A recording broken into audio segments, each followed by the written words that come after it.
ನಿರ್ಧಾರ ತಗೊಂಡಿದ್ದಾರೆ ಅಂದ್ರೆ ಅದಕ್ಕೆ ಬಲವಾದ ಕಾರಣ ಇದ್ದೇ ಇರುತ್ತೆ. ಈಗ ಮುದ್ರೆ ಮನೆತನ ಅಂದ್ರೆ ಏನ್ ಗೊತ್ತೇನಪ್ಪ, ಸತ್ಯ ಧರ್ಮ ನ್ಯಾಯಕ್ಕಾಗಿ ಬದ್ಧರಾದವರು.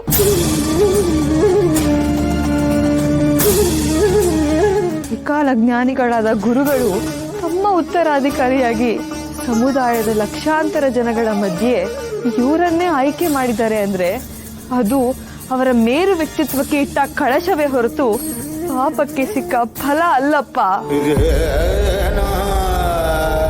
ನಾನೊಬ್ಬಳಿಗೆ ಮೀಸಲಾಗಿದ್ದ ಅವರು ಬೆಟ್ಟದಷ್ಟು ಪ್ರೀತಿನ ಕಳ್ಕೊಂಡೆ ಅನ್ನೋ ದುಃಖ ನನಗಿದೆ ನಿಜ.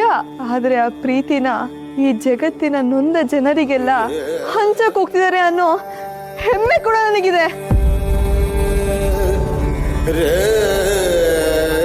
ನಾನು ಒಬ್ಬಳು ಕಳ್ಕೊಂಡ್ರೆ ಏನಪ್ಪ, ಕೋಟ್ಯಾಂತರ ಜನ ಪಡ್ಕೋತಾ ಇದಾರಲ್ಲ, ಅಷ್ಟು ಸಾಕು.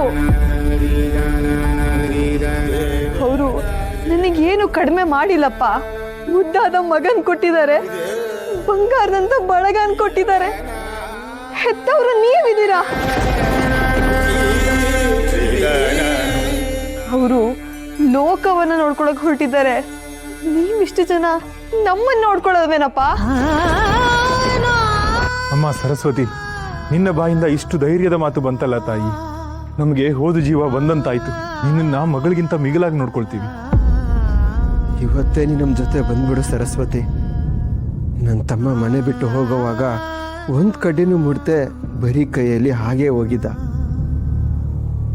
ಪಾಲಿನ ಆಸ್ತಿ ಎಲ್ಲ ಹಾಗೇ ಇದೆ, ಅದೆಲ್ಲ ನಿನಗೆ. ನಮ್ಮ ಜೊತೆ ಇರ್ತೀನಿ ಅಂತ ನೀನೇನು ಸಂಕೋಚ ಪಡ್ಕೋಬೇಕಾಗಿಲ್ಲ. ಹೌದು ಸರಸ್ವತಿ, ನನ್ನ ಮಕ್ಕಳು ಬೇರೆ ಅಲ್ಲ, ನಿನ್ನ ಮಗ ಬೇರೆ ಅಲ್ಲ. ವೆಂಕಟನಾಥ ಇರೋವರೆಗೂ ನಮ್ಮ ದೊಡ್ಡ ಮಗ ಅಂತಾನೆ ತಿಳ್ಕೊಂಡಿದ್ವಿ. ಈಗ ನೀನು ನಮ್ಮ ದೊಡ್ಡ ಮಗಳ ಥರ ಇರ್ತೀಯ. ನಿನಗೆ ಒಂದು ಕೂದಲು ಕೊಂಕಾಗ್ದಂಗೆ ನೋಡ್ಕೊತೀವಿ. ನಮ್ಮ ಜೊತೆ ಬಂದ್ಬಿಡಮ್ಮ. ಕೇಳಿದ್ರಲ್ಲಪ್ಪ, ಇದಕ್ಕಿಂತ ಇನ್ನೇನು ಬೇಕಪ್ಪ ನನಗೆ. ಅವ್ರನ್ನಂತೂ ಮತ್ತೆ ಹಿಂತಿರುಗಿ ಪಡೆಯೋದಿಕ್ಕಾಗಲ್ಲ. ಮುತ್ತು ಕೈಜಾರ್ ಹೋಯ್ತು, ಹಾಗಂತ ಮುತ್ತಿನ ಬೆಲೆ ಕಡಿಮೆ ಆಗಲ್ಲಪ್ಪ. ಮುತ್ತು ಯಾವತ್ತಿದ್ರೂ ಮುತ್ತೆ. ಅದನ್ನ ಹೊನ್ನುವ ಋಣ ನನಗಿಷ್ಟೇ ಇದ್ದಿದ್ದು. ನನ್ನ ದುರದೃಷ್ಟಕ್ಕಾಗಿ ನನ್ನ ದೇವ್ರ ಮೇಲೆ ಏನು ಅಂದ್ರೆ ಸರಸ್ವತಿನ ಇಲ್ಲಿ ಒಬ್ಬಳನ್ನೇ ಒಂಟಿಯಾಗಿ ಬಿಡೋದು ಬೇಡ, ನಮ್ಮ ಜೊತೆಗೆ ಕರ್ಕೊಂಡು ಹೋಗ್ಬಿಡೋಣ. ಹೌದು ಸುನಂದ, ನಾನು ಅದನ್ನೇ ಯೋಚನೆ ಮಾಡ್ತಾ ಇದ್ದೆ.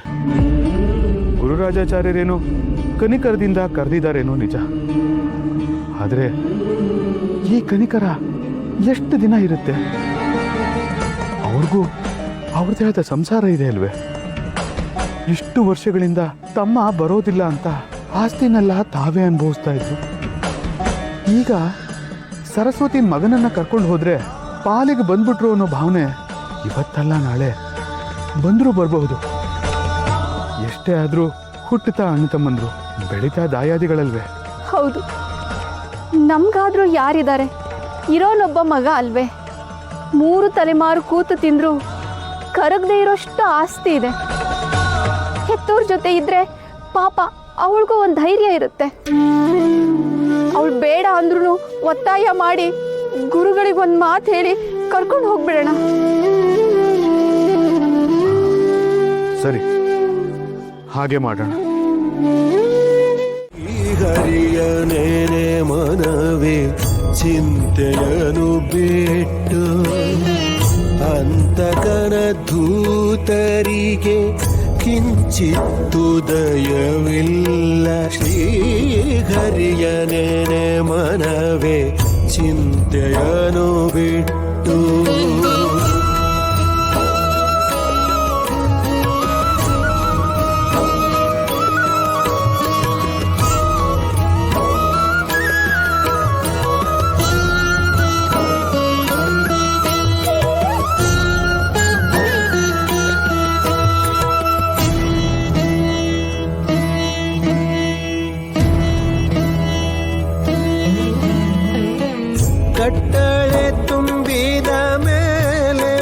ಕ್ಷಣ ಮಾತ್ರ ಇರಲಿಲ್ಲ. ಕಟ್ಟಳೆ ತುಂಬಿದ ಮೇಲೆ ಕ್ಷಣ ಮಾತ್ರ ಇರಲಿಲ್ಲ. ಅಷ್ಟರೋಳು ಪುರಂದರ ವಿಠಲನೇನು ಮನವೇ.